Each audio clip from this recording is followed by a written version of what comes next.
Welcome back, everybody. It is Monday, CIT-15, week 13.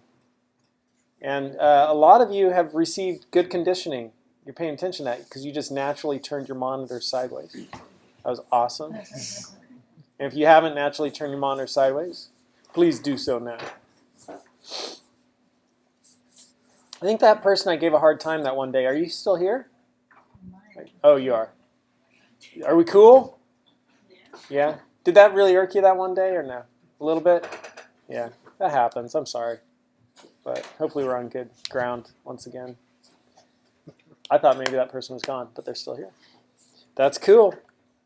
So this is what we have to do, week 13. And I'll show the online class, since if you're watching this video, you're probably doing the online version. And you got to go through week 13 in assignments and discussions. You have a week 13 discussion, do that. And then, of course, there's extra credit. I encourage you to check that out and do that. But let's just take the assignments and take a look at the assignments and see what's on the docket for assignments for this week. So you should be through all these other previous weeks. And your exploration of Google Books, your exploration of Google News, your exploration of Google Scholar, your exploration of Google Location History, your Fresno City College Library Search, and programming. Whoa. So that might seem like a lot, but these go really quick. For instance, your exploration of Google Books, you could just do Google Books. And go to Google Books, and you can learn about Google Books. Right? And you could search for, I don't know, Catcher in the Rye. Do you know that this is the most popular book amongst people who go nuts? Yeah.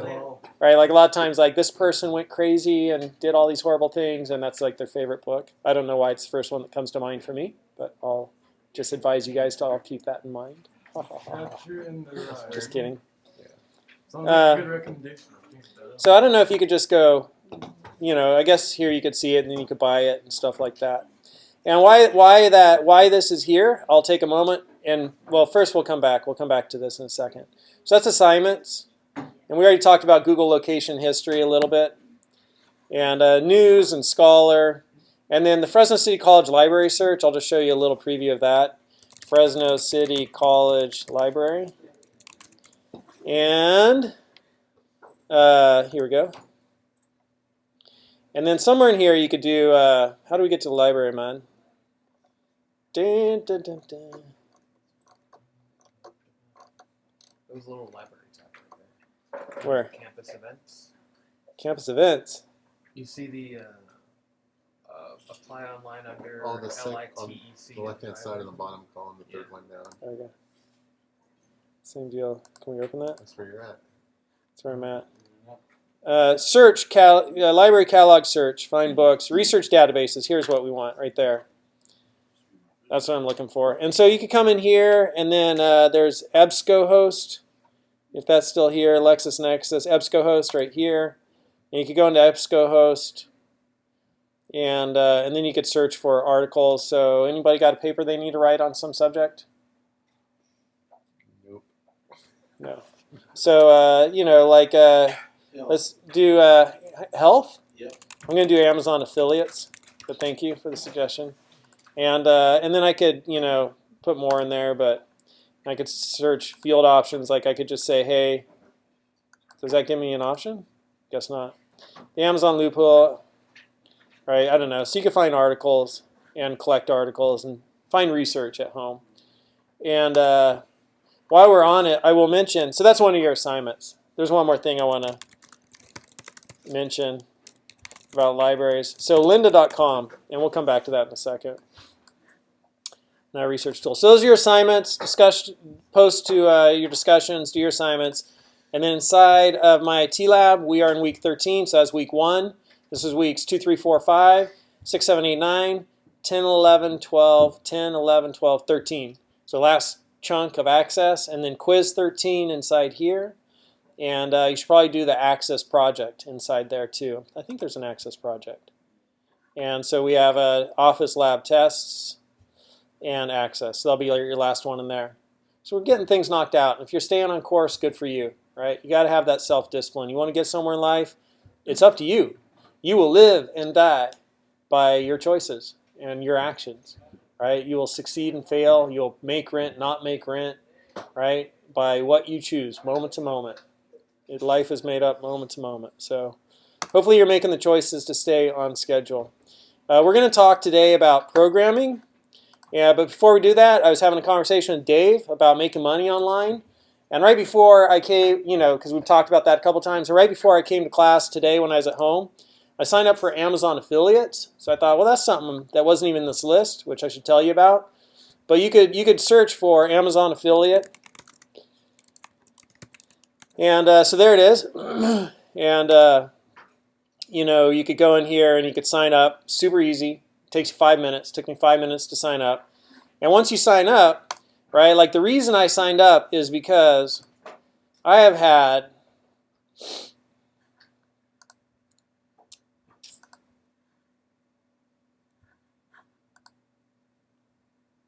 I've had 171,124 views right here on YouTube. And most of those are about, and we saw how we can make money off of YouTube already. Most of those views right there are about this programming language, the Go programming language. So a lot of people watching my videos are learning this programming language Go. And I strongly recommend 3 books. And there's 2 that are neck and neck. You should just get both. And then there's the other one which comes in 3rd place to those first 2. But I recommend those books to a lot of people. So I'm going to start adding to the end of my videos. If you're learning Go, you should read these books and then give people the short URL, right? And then if they click that short URL or if they go to that place to buy the book, I get 0.04, I get 4% of that sale. So a $35 book, I make $1.40, right? But if I make $1.40 from 30,000 people, nice, right? It's like, here's the book you should read, go buy it. And so I recommend those books in different places. So I figured, well, I got to start getting a little bit of payment for that. And it starts adding up, all the little things, but just sort of knowing about the ones that are out there. So I added that in right here. Dang it, I should get the link to that. There we go. I added that in right here for the Amazon affiliates, and that's what that is. And so we've already talked about these other ones. Right, so you can, or no, maybe we didn't, but those are all the different places you can make money. You can find that under Blackboard in our lectures. This is the lecture outline, one of the lecture outlines. Anybody trying any of this stuff? Nobody? Kind of before class. I haven't had time since class. Yeah. I did Etsy for a while, or I tried that one, but I didn't have enough going on it. I've done a lot of eBay, which you don't have. But Yeah, I don't have eBay up there, huh? I do a lot of Craigslist too. I should add eBay. I think Craigslist is pretty good. Moves pretty good when you have like certain items that'll catch people's attention. And even Facebook groups. I've been doing a lot of Facebook groups to do stickers. There we go. Craigslist falls under eBay. Huh? I said I think Craigslist falls under eBay because we're like the same. No. Craigslist is a direct sale. Like you'll end up meeting somebody in the parking lot, whereas eBay you're gonna have to ship it to somebody. No, Craigslist you local. That's why you go to Craigslist because it's local. You go meet somebody in the parking lot, you get it in your hand, and ship it out. I just bought these discs off Craigslist earlier. I'm gonna show them off. All right, so you guys want to learn about programming? Oh, it's cool. Yeah, Oh, sorry. $10. That's cool. There's bagels. What do y'all want to know about programming? You got cool too? Yeah, I got cool. Yeah, I got a little cool. Dave's just right. Yeah, still. What do you want to learn about programming?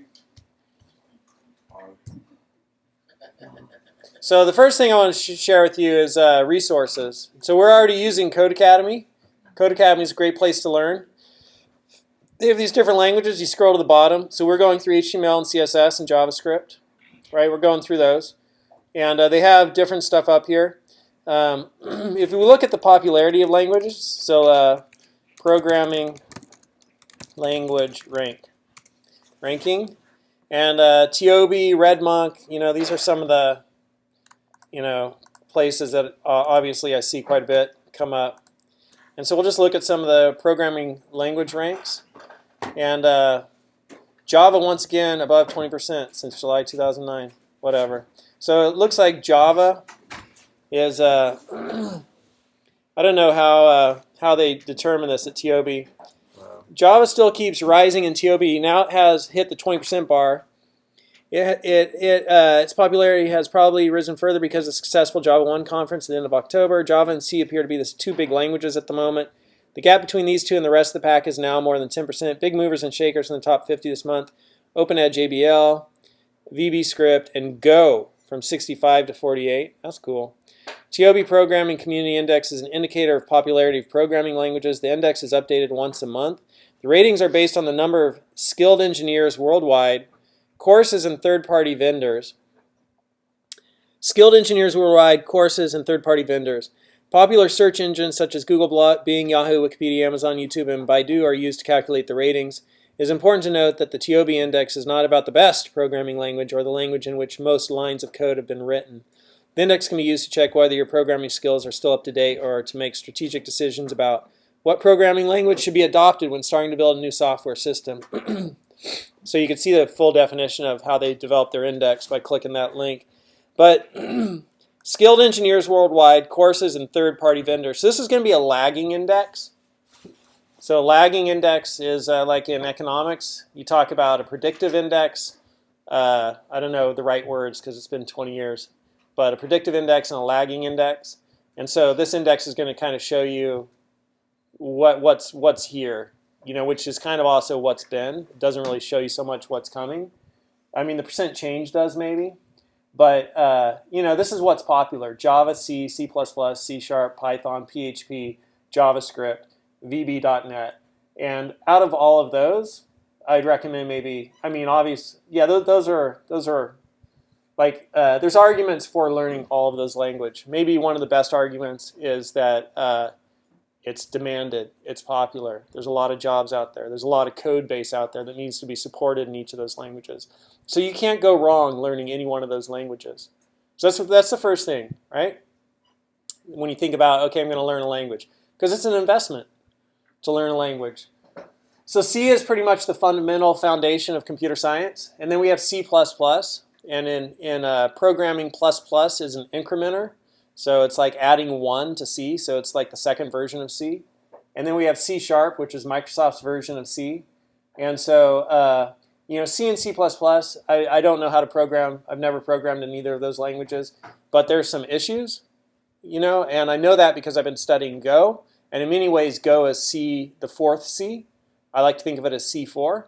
So if you really want to get something done, right, you call in special forces, and they bring knowledge, know-how, a certain specialized skill set, and some C4, and they get things done, right? But that's the way I think of Go.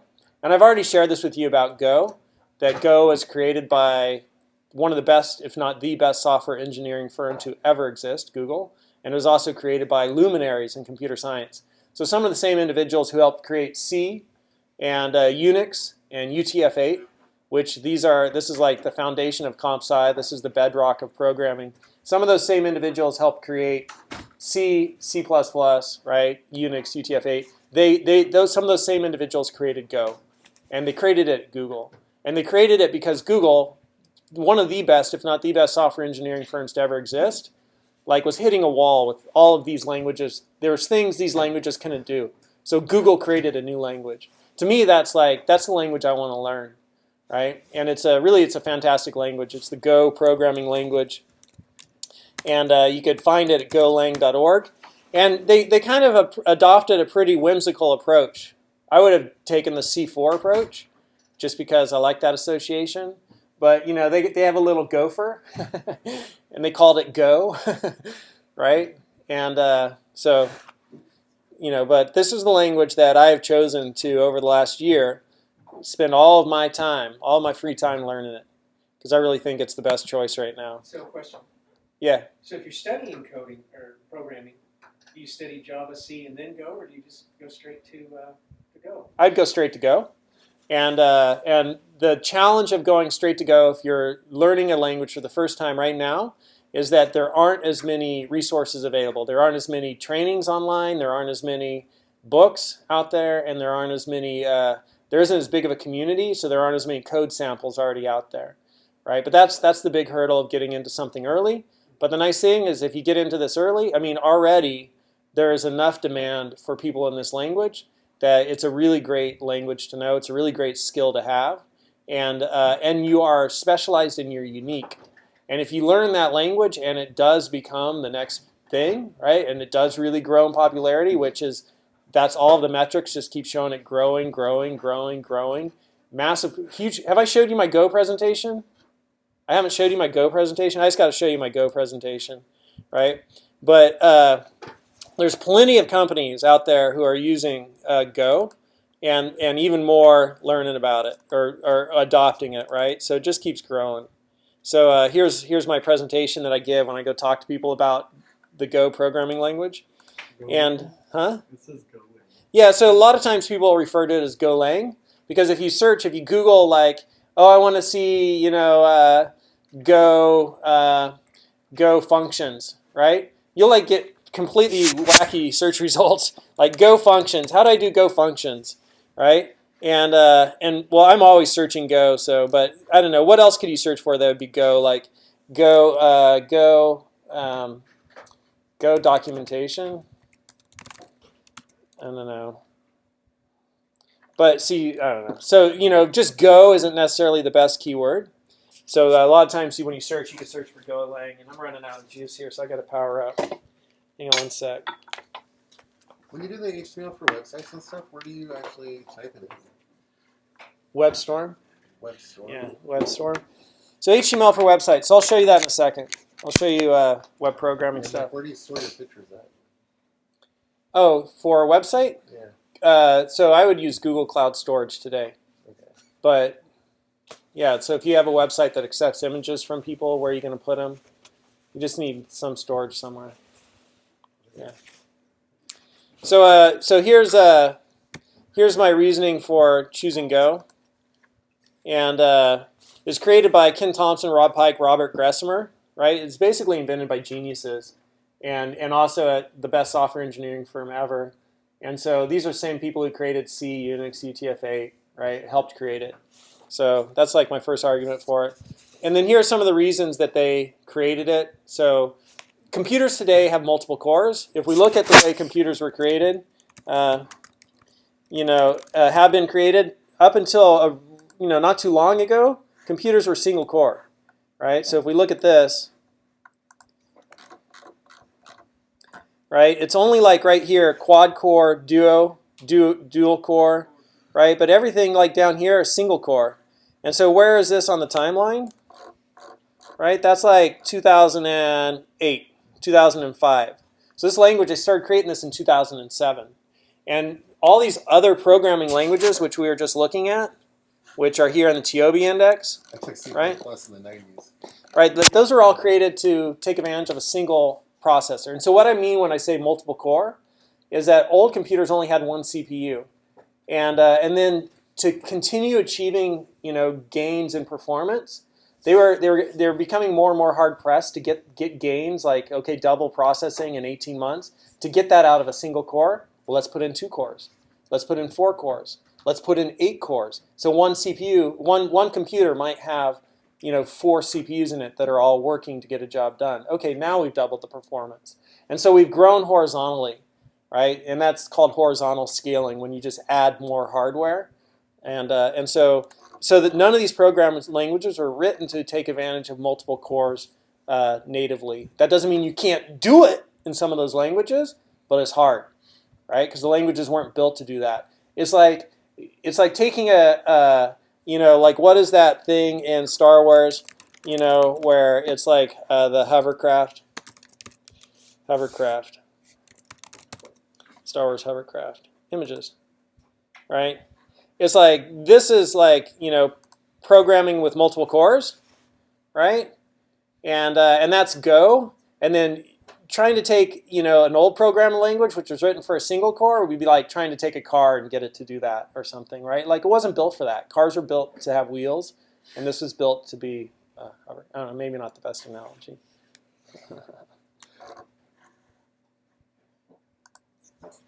So that's the first thing about Go is it takes advantage of multiple cores, and you can do concurrency.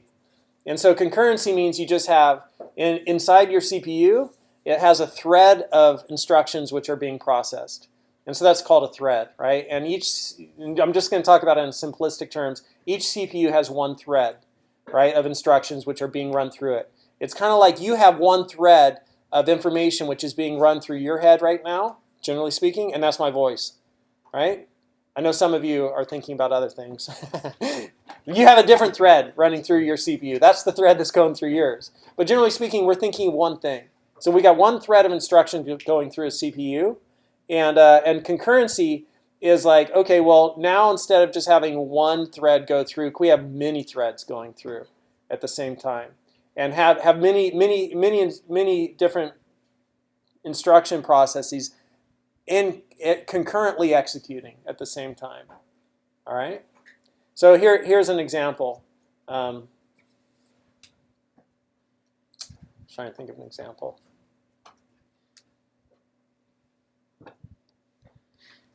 I'm not coming up with one. All right, so that's concurrency. You could do, because concurrency and parallelism. So concurrency is like multitasking. So I could talk and I could drink my water, right? I could talk to you guys and I could drink my water. And I could do those two things concurrently. I'm doing them concurrently. I'm talking, and then I'm switching processes here. I'm drinking my water, going back to talking. That's concurrency. It's more like multitasking, two things at the same time. Okay? And then parallelism is doing, concurrency, but at the same time, right? Many things. So instead of like shifting from one process to the other, it would be like I am talking and I am drinking at the same time, right? That's parallel. That's parallel. So I don't know. So that it's also a compiled language, which a compiled language means that you write your code and it gets compiled down to zeros and ones, and it executes as machine code. So that's what we call zeros and ones, machine code. Executes as machine code. And there's a lot of languages that aren't like that. Like Java has this thing write once, run anywhere because of a virtual machine. And so you write your code. And then you compile it, and then you get something called bytecode, right? And then there's virtual machines which run on each of these boxes, which know how to interpret that bytecode, right? So the same code can be written once and run anywhere. But on your machine, you got to run this Java virtual machine. And that Java virtual machine and this entire process has a cost. It's expensive. There's layers of sort of translation and processing in the virtual machine, taking things from bytecode to the virtual machine down to your machine. Go is like it goes from here, write your code, to right there, Windows. That's it. It cuts out all this stuff in the middle. No bytecode, no virtual machine, right? It runs natively on your hardware as an executable for that operating system hardware architecture. So it's a lot faster. So that's what it means by compiled as opposed to like running on a virtual machine or being interpreted. Like JavaScript runs in your browser, right? And your browser's interpreting the JavaScript. Compiled is like a lot faster. It's also built to run in a networked environment. So Go has a really clean syntax. It's a powerful standard library. It's garbage collected, which means it's memory managed. It compiles to many different architectures, operating systems. It's backed by Google. It's open source, right? And then it's used by all these companies. Google, YouTube, Apple, Dropbox, all these companies here. BBC Worldwide, Shopify, Bowery, Bitbucket, DigitalOcean, Bitly, 99 Designs, right? Couchbase, Docker, Flipboard, Firefox, The Economist, Getty Images, The New York Times, GovUK, Heroku, MongoDB, IBM, GE, Intel, GitHub, Twitter, Facebook, Square, Halo, Uber, all these companies, right? And this is just a small sampling, and they're huge. It's huge in China.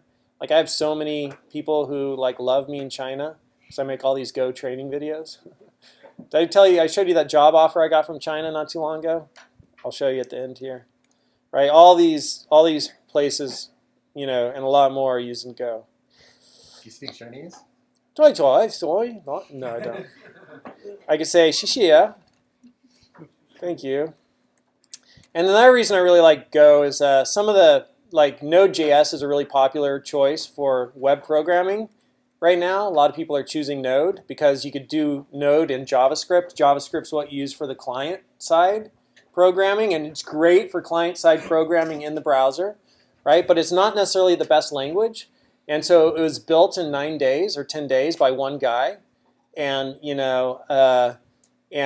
so it has a lot of idiosyncrasies and flaws, and it's not super performant. It's pretty good, but it's nowhere near as awesome as Go in terms of performance. And some of the main people who developed Node.js left Node.js for Go. And here's where they're like, I'm giving up on Node. I've built Node. I'm one of the main people who built Node. I'm leaving Node for Go, right? So those are the things there. And so some of the things that Go can do, like there's a Chinese company that has 400 servers that has 200 million real-time connections. So 400 machines with 200 million people connected to them at the same time. And they serve over 10 billion messages daily in China. Like, holy cow. And so Go can really handle a lot of performance traffic. I don't know, what's the word I'm looking for? So there's the job offer I got from China. I had to translate it. Wow. Did it have a salary? They never got back to me. I said, sure, man, let's talk. They never got back to me. But I thought it was funny that they solicited Maybe me. it was like one of those things from like Africa where your uncle has left some money to you, but you have to send some. Right, yeah, like, why don't you come over and bring your briefcase of money and we'll put you to work. Yeah. Send your deposit for your personal car and. Right. So that's a language ranking right there. Assembly language is like ranked here as number 11. There's like no way in hell would I ever recommend anybody learn that. What's up with that meteoric rise though? 29 to 11. I don't know. 1.28% change. Some strange resurgence in assembly. And then there's like RedMonk. You can look at languages. I'm not sure what this graph shows. Programming language rankings.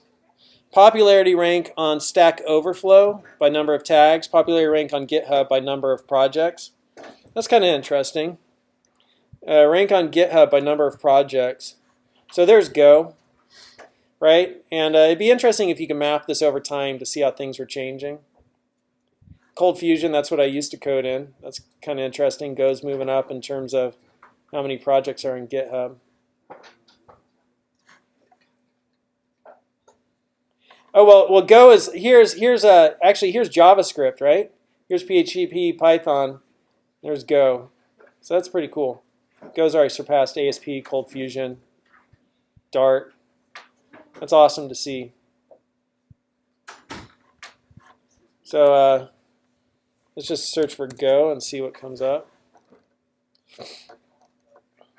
So they rank Go as 15. So that's risen from last time I've seen it there. And summer 2015, let's see what it looked like there. It's just nothing else. And top 2015 languages. But anyhow, so Bill Gates has this quote.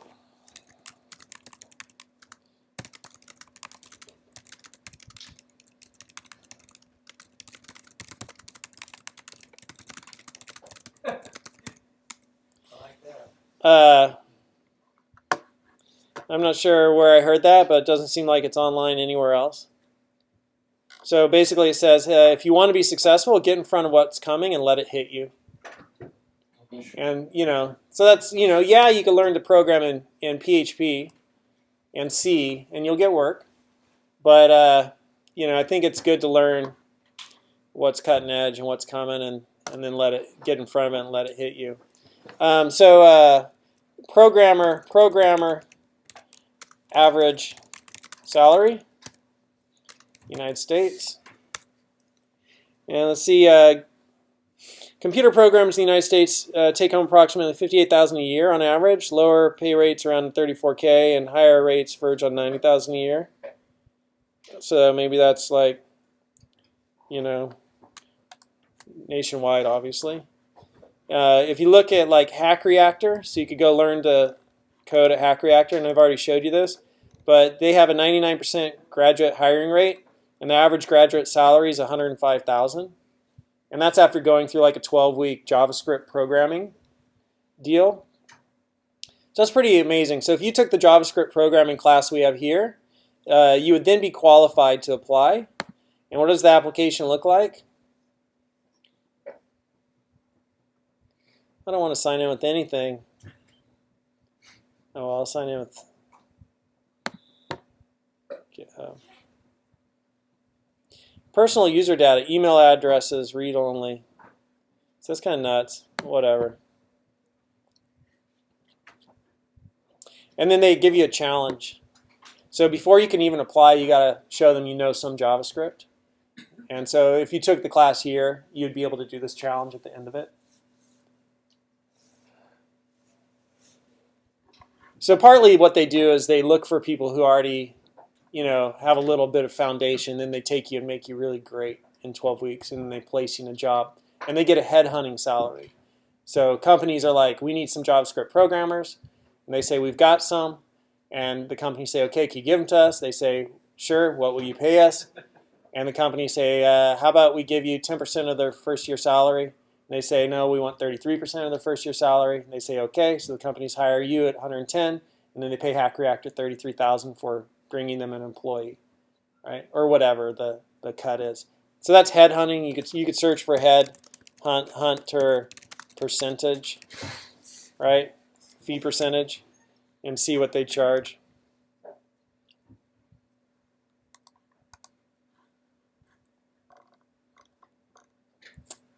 You know, 19 to 22%.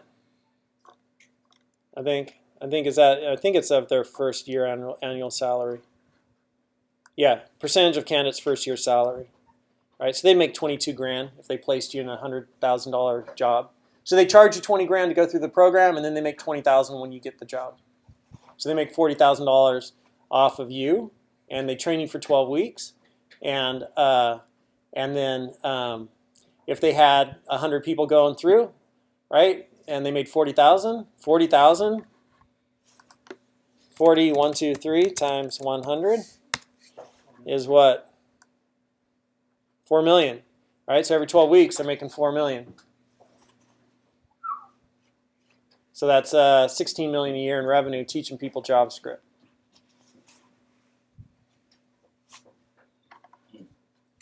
Worth it. So the Hack Reactor thing is cool. You might go to some place other than Hack Reactor. So you might look for coding boot camps, the best of 2015. And I haven't looked through this, but you know,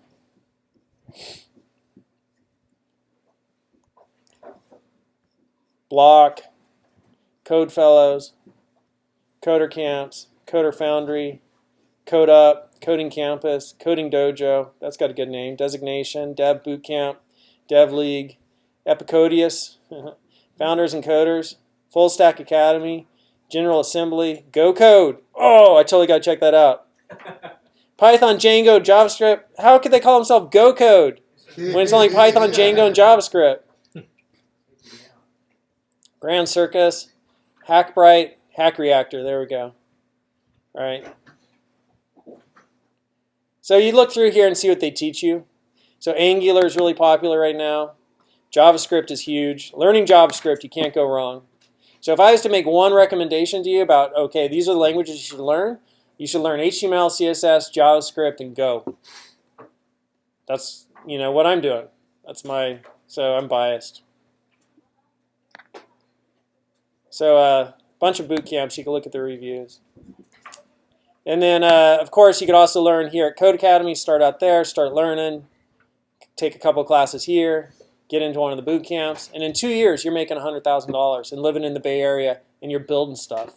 And you're with really dynamic people doing really interesting things, and it's totally fun and totally exciting, right? 2 years. But it's a devotion, like anything. You want to be a realtor, you have to have intricate knowledge about a lot of details. My mom's a realtor. You got to know the law, right? You got to know contract stuff. You got to know properties. You have to know how to work with people. You have to be answering your phone at all hours, right? It's like a demanding job to be a realtor, and you need a lot of intricate knowledge. It's a devotion. Work is a devotion, right? And programming is no different. Like no matter what you go into, doctor, lawyer, realtor, doctor, lawyer, realtor, I guess that's all there is. Programming, accountant, like there's details you have to know. Certainly in life, there are people who eschew some of those details and are successful just because they're good at medical sales. But even the dude who lives around the corner from me who does medical sales and makes like $250,000 a year, right? He is like, oh, I got to know these machines in and out. He's studying stuff late at night, so he could go in and talk to the doctors about it. You need to buy this machine. This is why. The old machine was like this, and it didn't dilate your stuff correctly or whatever, and this one's much more accurate. And this is the demand for people who want this kind of work done. And he sells the machine and gets cut. But no matter what you go into, you gotta have intricate knowledge, and you have to make it a devotion. So if you were to do this, do the 2-year plan, you need to code 4 hours a day, right? That's it. Like you go to class, you read books, and then for 4 hours every day you're coding. Like I'm working the HTML, I'm working the CSS, and then at 2 years you're good, right? You know what the heck's going on. So the other place you could start learning about stuff is lynda.com. And so Fresno County Library, I love this. They have a search result that's an error occurred. How's that ranking so high? Right? But you could go to Fresno County Library. You could get a free library card, and then you could come down here and you can log into lynda.com. And so this is a training, website which is free if you have a library membership. Normally costs like $20 a month, and you could get into it for free. And you could come in here and you can learn JavaScript, and you can learn it from Ray Villalobos, which is the way of the wolf.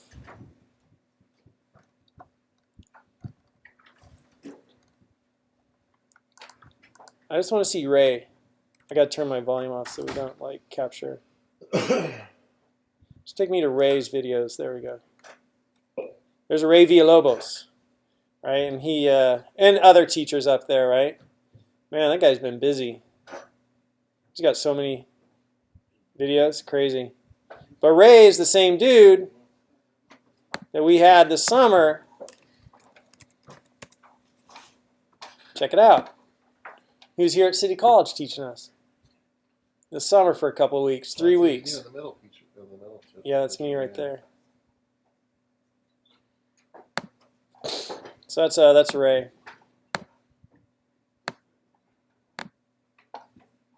Programmer salaries, 70 to 78.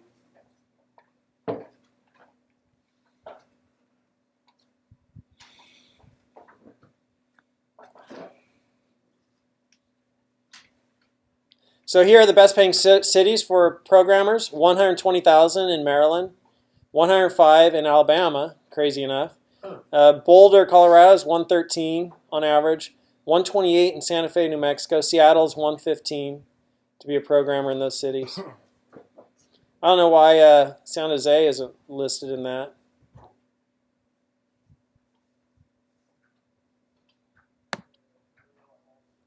So that's a little bit about programming, prospects for programming. I can't speak highly enough about it. It's a really, it's a growing field. It's highly in demand.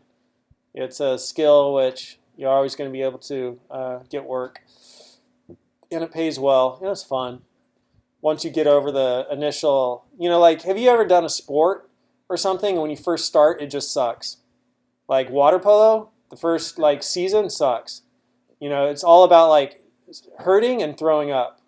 That's like water polo the first season. Or swimming, right? Your first year swimming is just like, no, I'm just getting whooped every day. That's it. Second year, you got it. You got the muscles, right? And then it just becomes maintaining and growing. And it's the same way with coding, at least for many people. It's like the first couple of, first year, first 2 semesters, hard stuff. But then you're like, I got it. I'm getting it. I understand this stuff. And then it becomes cool, becomes exciting. So let's look a little bit at programming, and then you're asking me how to do some stuff. I guess we could do that first. Like you were asking about what I code in. Yeah, because it's good to learn it in Code Academy, but then when I'm like gonna step out and do my own, like what am I gonna use to Yeah. create it? Yeah. So I recommend WebStorm, and either WebStorm or Atom. And so Atom.io is the other editor I recommend. So both of these work great with Go, which is why I recommend them. We have a free license for WebStorm. As a City College student, you have access to that.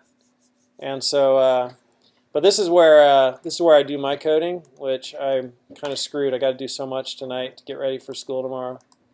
I've been busy, busy, busy. But let me just close that one, and close that one, and then I'll just open. I guess I'll just create a new project, and well, this is the way I like to create my projects. Put in documents. What's the .io? I'll call it temp. It's just another like .com. It's just another Oh no, I get that, but what's the IO stand for?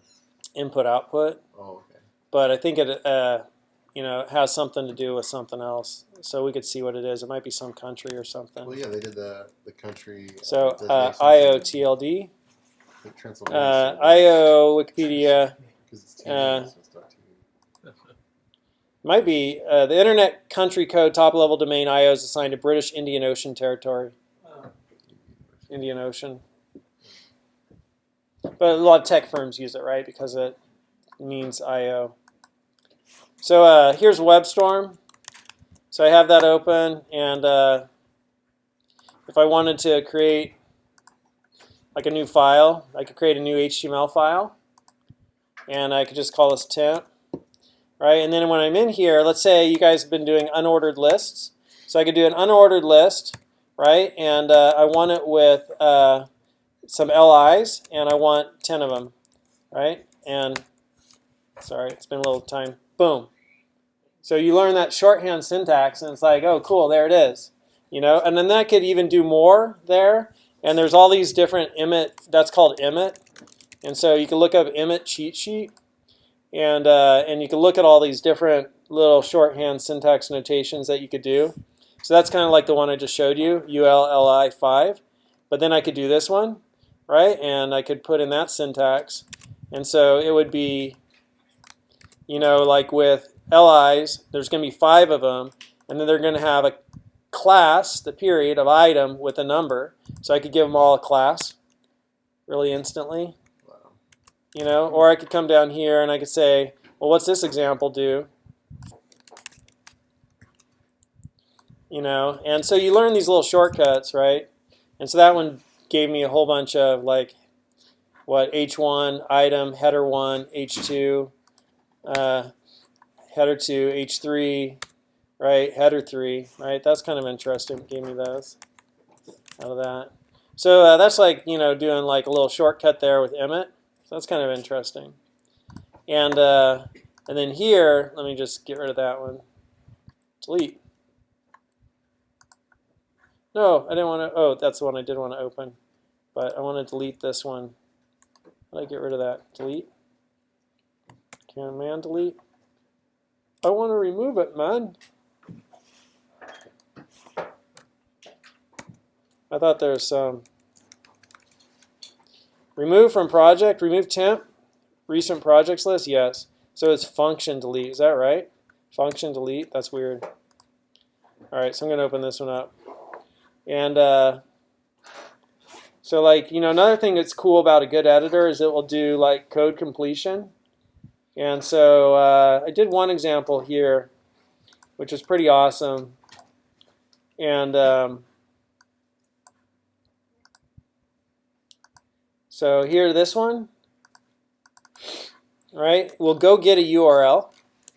It goes and gets a URL, and then it gives me a response. And part of that response has a body, so that's basically like this is the text that came back. And so I see the body, and then I read it, and then I print it all out. And what am I going to get? Let's go take a look. So I start my terminal, and then I come into change documents, and I go into Go code. No, I think it's just documents, go, source, GitHub, goes to 11, Golang training, goes to 11, has to be capital, Golang training, 19, and then 14, and then 04, and then 01, that's crazy, and then go run main. You guys ready for the magic?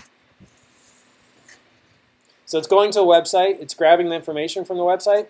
Oh my gosh, that was so fast. Here are all of the words in the English language. Jesus. Did you see how fast that was? It's like, done. All of the words in All the the- English language from that website. Yeah, listed at that resource. Right there. Like, how cool is that? You want to see something else? I haven't showed you this, have I? No, I have not. I can tell. So it is, I don't know if that will still open. Yeah, it will. Cool. Because I renamed it, but let me just do this. Get rid of that one. And I'm going to open a new one, and it'll be in Documents, Go, Source, GitHub, goes to 11, Law. There we go. It's still called that. All right. So check this out. So I have a directory here, and where are my images? I have these images right there, okay? And so those images, have I showed you this? Oh, I think so. Did I? Where it checks it out and compares it to other images. I was working on it. I don't know if I showed it to I you. don't know. So here are those images. How many people are just not interested? Raise your hand. How many people are interested? All right, cool. Just checking it. So here are these images, right? And so here's one image. And this image has a resolution of 3867 by 2577. What does that mean? Big it is? That means it's its width times its height. But what is the width? What is this 3867 what? 3,867 watts. Pixel. Pixels, right? 3,867 pixels, wide, 2,577 tall. I haven't showed you this? No, you did. I did. Where it works out like the bits on it. Yeah, it works out the bits on each one. So that's like 10 million pixels. I showed you this? Yes. Oh. So awesome. Yes. Amazing, Yes. right? Just in case you're watching this online and you haven't seen it, we're going to run it because I love it so much. So we're going to change directory, go up a level, change directory, go up a level, change directory. We're going to go up a couple levels. And go, and then change directory goes to 11, and law, and then CC, and O2, and O2, and 14, and now go run main.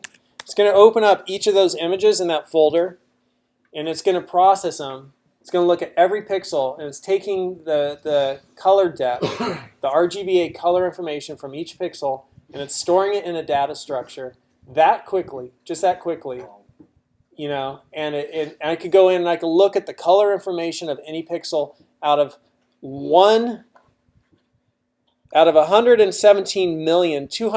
117,248,060 pixels. That the computer just looked at 117,248,060 unique points. Give me the data. That quickly, it looked at 117 million. That is amazing. That's like mind-blowing, right? I don't know, it blows my mind. What's that? No, Holy big- begolly crap. Yeah, that's what I- the bottom one. Yeah, that's what I printed out right there. Holy begolly crap. Check that out. I didn't want to offend anybody. So that's why it's kind of a weird phrase.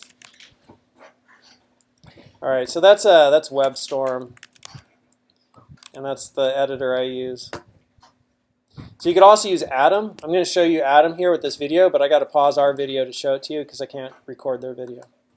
So it's pretty cool. I mean, that's just an editor, but seeing the Git conference there, like, I mean, it's really neat. Just to like, they're fun people to be around, and I don't know.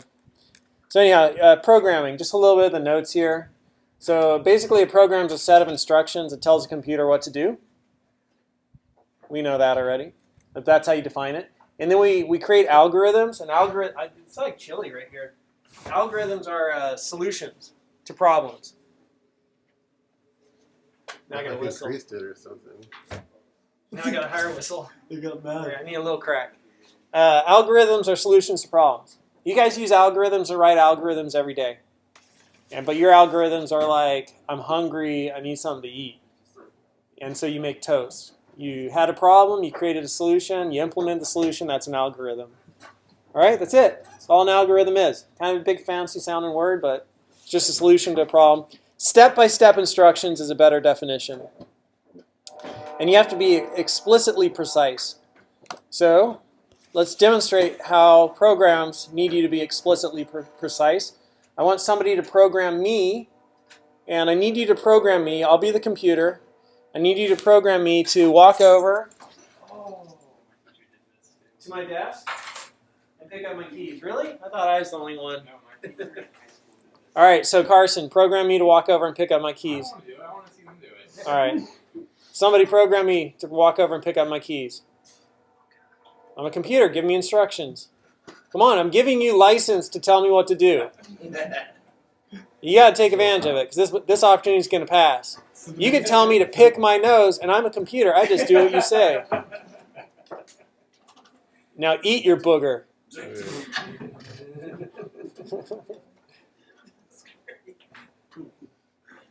What?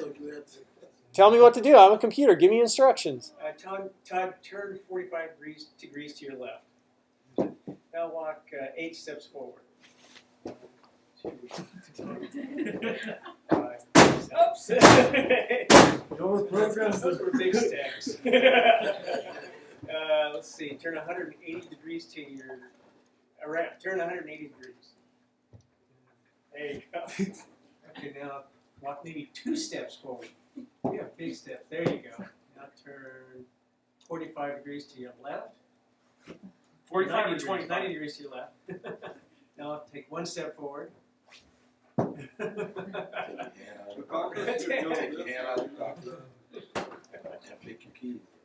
Yeah, that's good. You guys did a good job. See, but you got to be really explicit. 45 degrees. A lot of times people would say, okay, turn to your left. You know?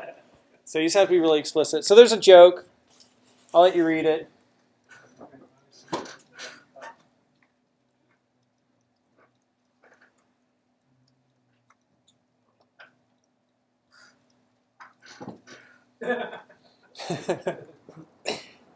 There's no end to the endless loop. So I'm unplugging my computer because I just heard lightning. But I still have Ethernet plugged in. I guess I'm screwed. Hopefully we won't get a power surge. Bugs are flaws in a program. And I think we already saw this, right? But that phrase comes from when they used to debug supercomputers. And they had vacuum tubes, and the bugs would fly in, and they'd have to go pick them out because the bugs like the light and the warmth. Now it's known as debugging the computer. They actually took the bugs out. And so, bug is a problem in a computer. Just one of the words we use. Control structures. Computers read code, generally speaking, top to bottom. Just like we read a book, top to bottom. And so that's called sequence. And so here's that depicted, sequence, top to bottom. Occasionally you'll come into some control structure that's a selection, which means given a certain condition, do one thing or the other thing. Right? If you are 18, you can enter our website. If you're not, you can't. Right? Control structure. Or there's a loop. Do this processing for every student.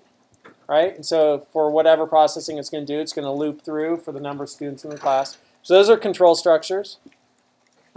Spaghetti code. So the way we used to organize code as programmers back when I was young was it was just spaghetti code. Right? So it's one big long page of code. And it had lines, and you'd have your code jump from line to line. Go to 110. Go to 820. It's really confusing. It's like following a piece of spaghetti through a spaghetti bowl to try to follow logic because you lose track of how things are working. So they started to modularize code and to break code up into procedures, and this was known as procedural programming or structured programming. Right? Let's break our code up into procedures or structures.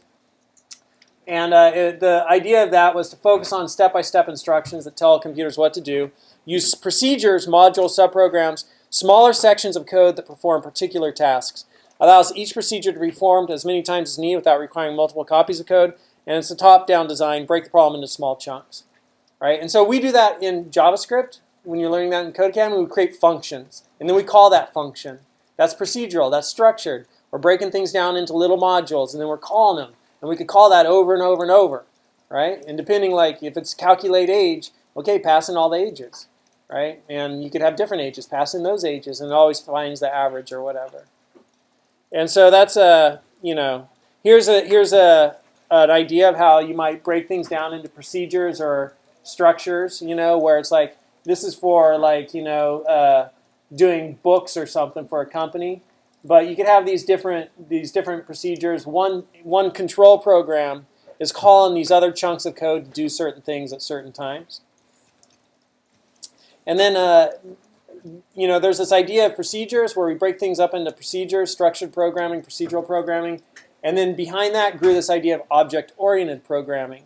Can we create a programming language to model what's happening in the real world?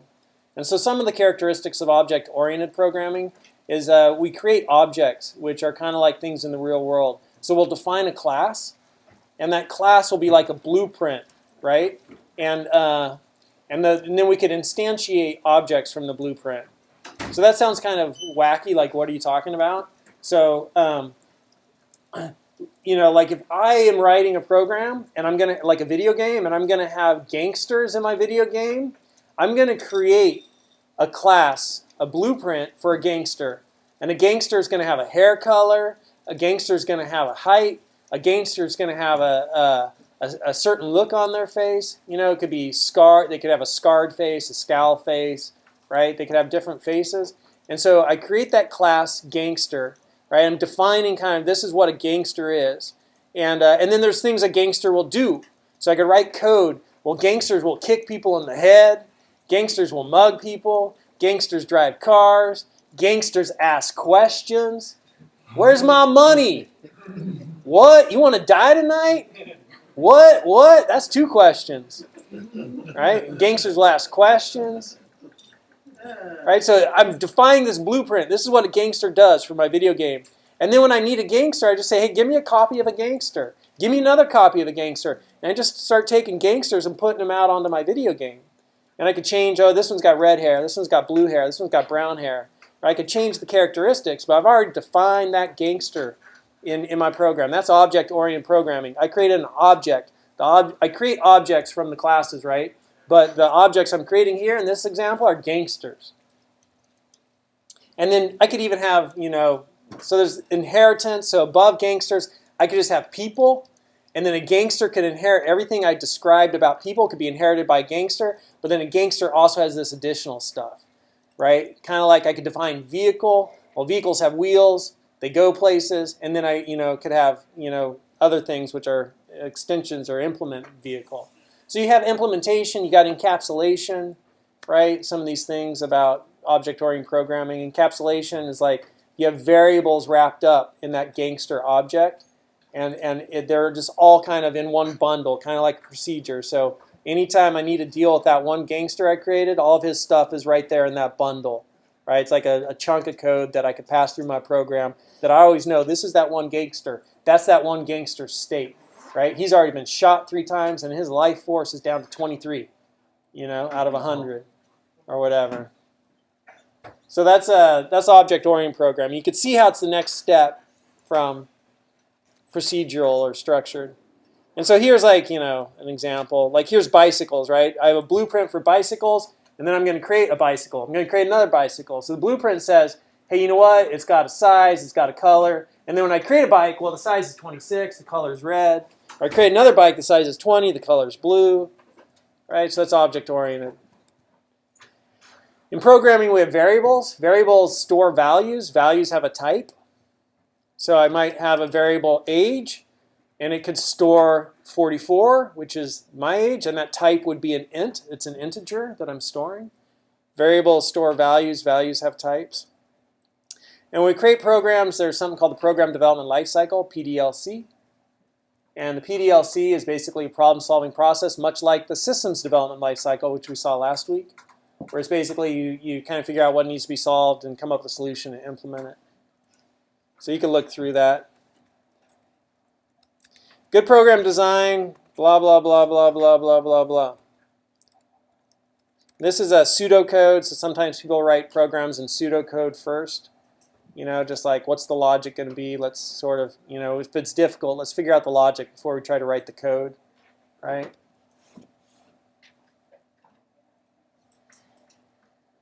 Or they'll do flow diagrams to sort of diagram the logic, what happens, right? You know, where, so an example of this might be like, hey, here's a decision.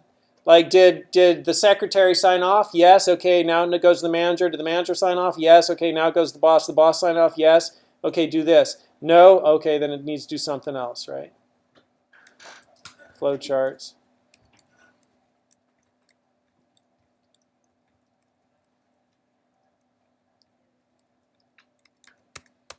Well, there's kind of a lot of stuff. I got tired. You guys want to know about any of this? Pseudocode, coding. Right, choosing a language, we already talked about that. But some of the recommendations that I got from this one book, right? Is the language correct for the application? Different languages are good for different things. And how does it integrate with other programs, right? Like, well, is that language going to be able to talk to all the stuff we've already built?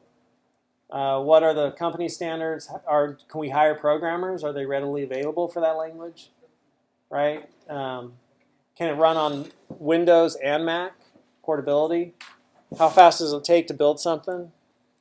And then coding standards. There's certain standards you follow for how you write code in each language, you know, and so those are called coding standards. And that way you just have uniform code. And then testing your applications, you want to test them to make sure they work. And then once you've written your program, you wrote your program, right? The source code is the language that you wrote your program in. So this is source code. Well, you saw it already, but when I write in Go, that's source code. And then the compiled code, it takes what I wrote and it compiles it down to the machine language. And that's known as object code. That's one way you could think about it, or one word for it. So you have compilers, translators, and assemblers. Compilers take it down to machine code, create an executable. Translators translate one line of code at a time, right? And then assemblers convert assembly language programs to machine language. So here's some assembly language. This class gets people to quit studying comp sci. I've never taken it. And a little bit about languages. There you go. The first rule is keep an untroubled spirit. The second rule is to look things in the face and know them for what they are. And it's kind of an interesting quote. I have no idea why that's in there with programming. I just liked it. Because I think I put that in way back in the day when that Gladiator movie came out. And I think Marcus Aurelius is the guy portrayed in the Gladiator movie. It was like a long time ago. Anybody have any questions about programming? Did I sell anybody on it? No? Who's thinking about, like, I like programming? Who's thinking about it? So far I do. What? There's only 3 of us? I'll have to do it anyway, so. You haven't sold me any more than I already am. Nobody else? You're not into programming? No? Why? What don't you know? It's cool, but it's just like I don't know if I'm able to do that every day of my life. Why not? I don't know. I can't stand it. I can't sit in front of the computer. What else would you do that you wouldn't be sitting in front of a computer? I don't know. What about you, man? I don't know, you sold me a lot, but it's kind of interesting. I'm not caught into it, so I'm not too sure. I get tempted to kind of go back into it, but I tried like in the 90s and never really did the program. I took some classes, but never went all the way. I do like the way that you kind of try to inspire people to go and reach for more and all that. That's kind of drive me to get tempted to do it. Yeah, it's not. I mean, it's just work. That's it. You got to work. Find a job. You're not sitting at a desk, right? Like, okay, go be a forestry dude or dudette, right? Like, yeah, sweet. You're outdoors. That's cool. You're a forestry person. You know, like that's great. But you still are going to be like, okay, I'll hike up and check those trees and make sure that they don't have the bark worm, or we need to do a sample of these trees to see how many of them are infected, right? Like, I don't know what a forestry person does. I'm just speculating. But like most jobs, you're doing a lot of sitting. You're either driving or you're sitting at a desk doing something. Like you're a realtor, you're driving, right? Or you're sitting at a desk doing something. You're a doctor, you go into a room, you sit down, you examine the patient, you come out, you sit at your desk, you enter stuff, right? You go in and do surgery, you're standing, you can get in your car and you drive home, right? I don't know. I mean, it's kind of a paradox. Because when I was young, I wanted to move. I wanted to keep my body moving. The thought of sitting behind a desk sounded awful. But it's like that's what the good paying jobs are. Like, okay, you want to move? Come work at the assembly line.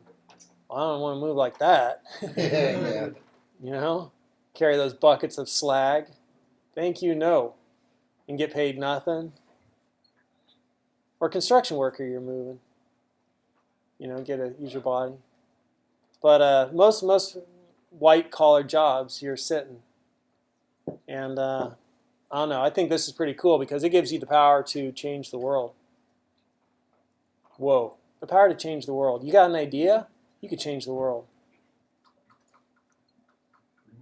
Like build something out, and you know, like nothing else. Can you build something, and then the whole world has access to it? So if you try to start a business, any other business, it's like, well, I've got a hot dog shop, right? And the people who pass Herndon and Blackstone have access to it. So that's a limited demographic. There's not that many people, right? I say I've got a website online that sells hot dog shirts. Everybody in the world's got access, right? Or, I don't know. Right, you come up with some idea and like you're selling that business. You're doing that business to the whole world. Anyhow, that's it.